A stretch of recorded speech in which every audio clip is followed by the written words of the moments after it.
Confronting Slavery in America in the 21st Century. I'm Dick Gordon. This is the story. Politicians in California are in the midst of approving a new bill designed to crack down on human trafficking. That's because even today the instances of human trafficking and slavery are continuing.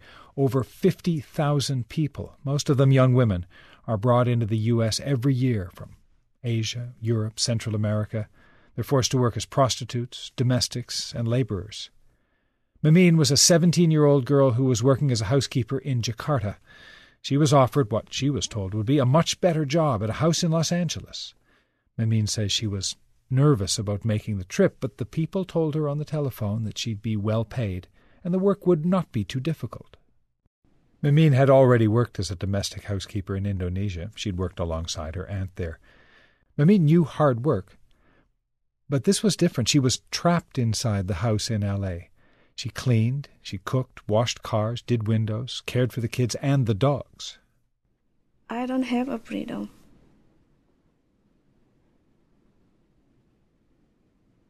You have to working more than 16 hours a day, sometimes 48 hours a day, 40 hours, non-stop. And I don't have a lunch break. I don't have day off. So I can't speak with anybody except with a family member. They won't allow me to go out. You have to walk the dogs, right? But already only in the backyard. How long did you work for that family, Mimine? 7 years. So for 7 years, you never were allowed to leave that home? Yes. What were you thinking? Well, I'm thinking hopeless. That's the only thing in my head, it's just hopeless. There must have been some really sad times for you. This is the loneliest time in my life. When my boss been very, very difficult.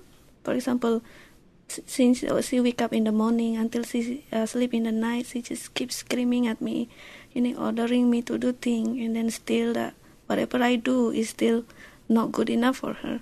So she still keeps screaming at me and then calling me name. And she told me that this is my destiny, that to serve her is my destiny. That is the most, I feel like the horrible day for me. And when that day would end, where would you go? Just go straight to my bed and crying and sleeping, and just praying to God that someday I will be out from this situation. I don't know how, but, but I hope sometimes, my hope come back, sometimes not come back. Mimine, in the 7 years that you worked for that family in California, yes. Did you ever have any fun? No. Nothing. You never laughed? Sometimes with the dogs, I laughing, I crying. That's the only friend I have is with the 3 dogs. You ended up making friends with these dogs that you were frightened of? Yes. For 7 years, they're my closest friend. Tell me what happened that finally helped you get out of this place.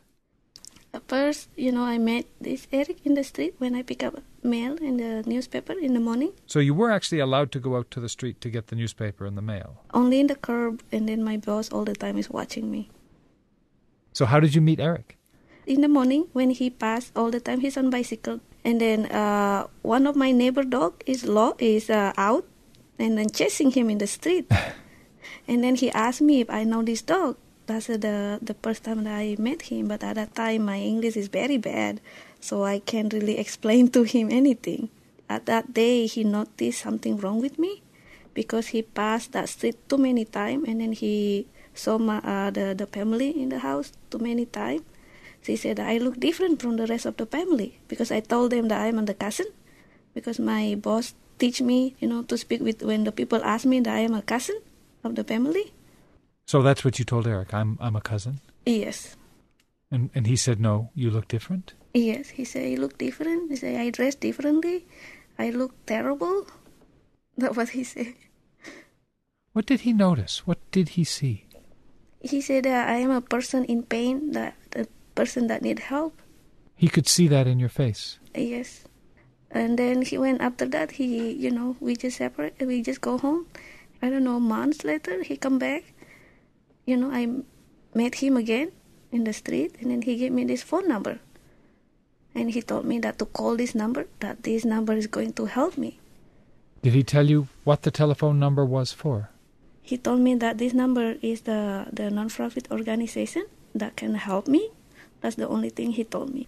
But did he say that this organization could get you out of the house? Yes. He told me that this is for, the phone number is for my freedom. What were you thinking? I was thinking, oh, I can do this. I can do this. This is my only change. This is my only change. It's like my hope is come back. Mimine was making the plan with an organization called CAST LA, the Coalition Against Slavery and Trafficking. The escape plan didn't work out the way they'd hoped. The day before Mimine was supposed to leave, she got into a huge argument with the woman who was keeping her. I said, no, this is not what I want. This is no, I am enough with all of this. 7 years working with you. I said, no, I can't. This is enough already. Enough is enough. I'm leaving. But she keeps stopping me to go. But I have to get out from this house. Did you leave the house on foot? What happened? No, I called Eric, and then he come pick me up, and then he put me in the hotel. When the two women showed up that next morning at the hotel, they took Mimine to a house that was set up as a shelter for victims of trafficking. Mimine spoke to me from Los Angeles, where she lives and works now. The Coalition Against Slavery and Trafficking says criminal charges could not be brought against the family that kept Mimine. According to the authorities, there aren't the witnesses or enough evidence to make a case. So Mimine is pursuing financial compensation from them through a civil suit for all the hours she worked, unpaid.